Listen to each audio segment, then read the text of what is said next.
Alright YouTube, we're going to call this one the ICO Trap, and in this video I'm going to explain my theory in regards to the Ethereum free pass and how that was the bait that was set for the rest of the cryptocurrency space that followed up with ICOs similar to Ethereum that were built on top of Ethereum in many cases.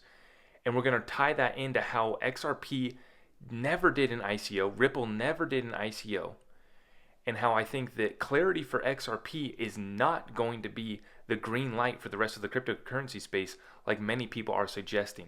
So we're going to tie this all together, talk about how XRP was started and how the Ethereum free pass was the bait that the rest of the cryptocurrency space fell for. And after the SEC is done with Ripple, they are going to be turning their crosshairs on the rest of this space, and you guys need to look out. Let's get into it. So let's take this back to the very beginning when Bitcoin was created. Shortly thereafter, we had three developers, David Schwartz, Jed McCaleb, and Arthur Brito, who were fascinated with Bitcoin but observed the waste inherent in mining. They sought to create a more sustainable system for sending value, an idea outlined in a May 2011 forum post, Bitcoin Without Mining. Now, I'm not going to get into any theories in this video in regards to who created Bitcoin, David Schwartz and where he comes from, Jed McCaleb and where he comes from, and the unknown man without a face that we never see or hear of, Arthur Brito. I'm not going to get into any theories on that. I just want to take you guys back to how Ripple and XRP was all started because there's a lot of confusion, but here are the facts. In 2011, they started the development of the XRP ledger. So in 2012, XRP Ledger launches its native currency, XRP. The trio of developers continued the work to build a distributed ledger that improved upon these fundamental limitations of Bitcoin, originally naming the code Ripple. The ledger included a digital asset that would originally be called Ripples, XRP as the currency code or ticker, to follow the same naming convention as Bitcoin BTC. At the time, the name Ripple stood for the open source project, the unique consensus ledger, Ripple Consensus Ledger, transaction protocol, Ripple Transaction Protocol or RTXP, the network Ripple Network, and the digital asset known as Ripples. Now, I know it's been brought to people's attention lately that this branding, quote-unquote branding or naming of XRP as Ripple from the inception could be a point or an angle that the SEC could go after Ripple for. In that instance, that is a good point. However, in that instance, they are only going to be able to slap Ripple on the wrist with a fine, guys.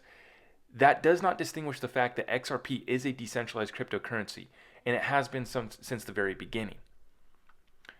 So even if they do get Ripple for that, guys, they're going to just slap them on the wrist with a little fine. It's not a big deal. So I just wanted to clarify that before we continue on.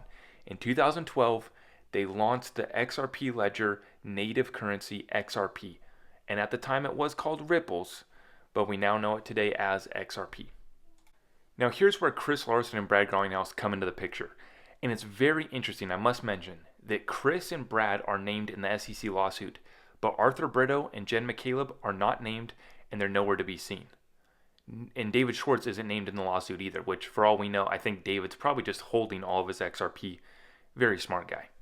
But anyways, the XRP ledger first launched in June 2012. Shortly thereafter, they were joined by Chris Larson, and the group started the company NewCoin in September 2012.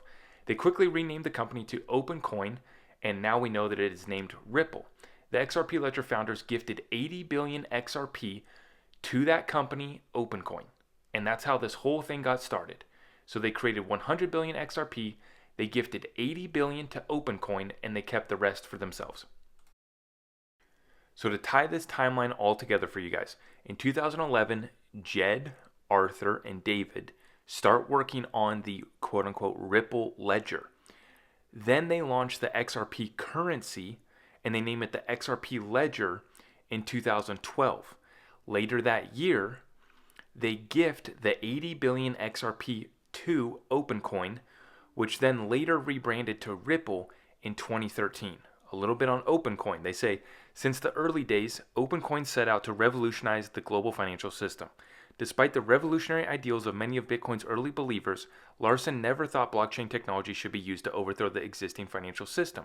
He believed that history's most transformative innovations have always relied on the great ideas that came before them, not displacing them. And I want to further clarify. OpenCoin did raise money, but that was for the tech startup, the fintech company OpenCoin, which was later rebranded to Ripple. And that's where you get investors like Andreessen Horowitz that got in on Ripple from the very beginning. In that seed round, that first round of investors, Andreessen Horowitz got in on that, along with a couple other interesting investors, let's just say. But they did not raise money to create the XRP ledger. And that's the key difference. All these other ICOs were raising money and they didn't even have a finished off product in most cases. In this instance, with XRP and Ripple, the XRP ledger was already created and launched. It was already open and permissionless.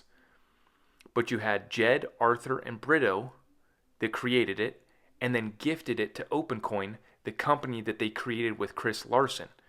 And then Brad Garlinghouse came on board later in 2015. And that's how XRP was created and Ripple was conceived into the global payment financial company that they are today. Now, before I tie this whole theory together for you guys, I just want to clarify. Just like Digital Asset Investor says, all we want is a level playing field. I really don't care. I don't want the SEC to go after and just hammer all these cryptocurrency companies. I just want a level playing field, clear regulations, clear set of guidelines on how to do this properly so that we can have crypto innovation in this country. As an American, I want us all to have the same opportunity, right? That's what this country's about. So before I get into wrapping up this theory for you guys, I want to clarify. I don't want to see anybody lose that's holding Ethereum. Even the people at Ethereum that created it, and even though they're gloating and bragging about the free pass that they got, I don't really want us to get tied up in that. I just want clarity for XRP and for the rest of the cryptocurrency space.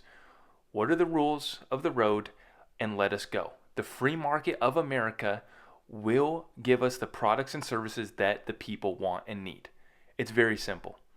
Now, with that being said, we have to look at what Gary Gensler, the head of the SEC, has said, what Jay Clayton, the predecessor of Gary Gensler, said, and the setup, the potential for an ICO trap that was set by Gary and the SEC. And really, actually, Gary didn't set it. It was his predecessors and the people before him. Gary's at the helm now, and he's in a very, very interesting spot. And I don't know which way he's going to go. We know where he comes from, the ties to Wall Street that he has. But I want to bring up this theory for you guys. When we look at how XRP was created, how Ripple took control of it, how no ICO was ever done, we see how they distinguished themselves from the rest of the cryptocurrency space, where over 90% of these projects did do an ICO, which Gary is telling us that every ICO is a security. These are his words, not mine. Remember, I don't want them to go after and just do a purge of the cryptocurrency space. Maybe that is what's needed. You know, I talked to the CEO of Reaper Financial, Patrick Riley. He said that he wants the SEC to go after a lot of these players, which I do agree that they should be going after people that were scamming, rug pulling, that didn't have real products, didn't have basically a real product, but they still raised money. And they took money from people by misleading them. I do believe that the SEC, that's their job, is to protect investors. So if we did have an SEC that was actually doing their job, that's what they would be doing. They would be going after these shady characters. Now, with that being said, I want you guys to think about this potential and kind of looking at how the rest of the space is looking at the Ripple versus SEC lawsuit as cheerleading and basically promoting that if XRP gets clarity, the rest of the space is going to have a green light. I do not believe that that is going to be the case. We might catch an initial pump. The cryptocurrency space might react positive. But after that, the SEC is going to be freed up, and I've said this so many times, to turn their crosshairs on the rest of the cryptocurrency space, which did an ICO, which Gary is saying was an offering of a security, and it was an unregistered security offering because they didn't go to the SEC and register. It's very simple. So here's, in conclusion, XRP will have clarity, and few other cryptocurrencies that basically started with airdrops, that started without ICOs, will have clarity. But the rest of the space, 90% of this space, is going to have the crosshairs of the SEC on them. And many of these companies are simply going to turn the key on their business and maybe fight the battle in court, but many of them are just going to turn the key and head for the hills, head for the private island if they made money. They're just going to take their money and run, and they're going to try to hide from the SEC. And I hear this argument all the time from people in crypto. The SEC can't take down crypto. They can't take down DeFi. They can't take down these decentralized protocols. Okay, yeah, but they can go after these guys. If they ever were to step foot in the United States, if they ever were to be in a country that has extradition laws with the United States.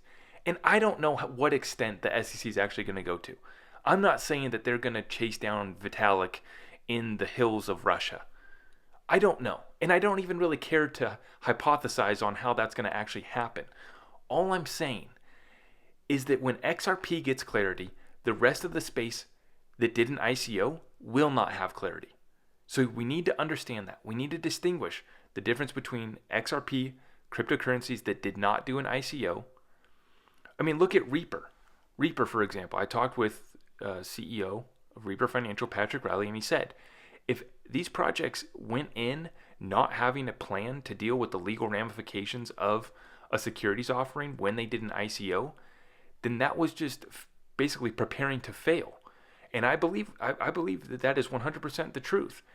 They should have gone in with the preparations and basically reaching out to the SEC, even though we know how corrupt they've been. Failure to do so is basically preparing to fail. So in conclusion, as I've been saying, if you are holding cryptocurrencies that did an ICO, you need to take a good hard look at how they did that. There is cryptocurrency companies that did basically modified ICOs, and I do believe that they were trying to do things the proper way.